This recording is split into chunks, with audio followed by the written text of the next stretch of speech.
When people start with Spring Boot, they usually write everything inside the controller: business logic, mapping logic, even database calls.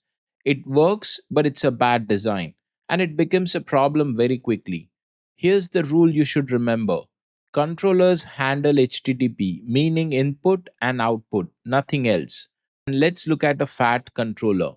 Here you can see business logic written inside the controller, entity to DTO mapping, repository calls being made, exception thrown for invalid input.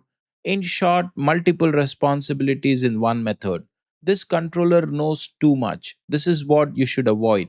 Fat controllers cause problems.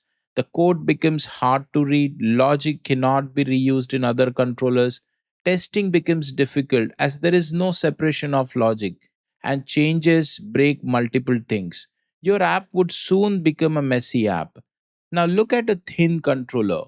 Notice how there is no logic here. We read the input, logic processing delegated to service layer, response given back to API caller. In short, controller stays clean, logic goes in service, and DB calls are delegated to repository layer. This is clean design. So remember, controller is HTTP only, input and output. Service is business logic, and you make data calls in repository. If your controller looks big, it's already wrong.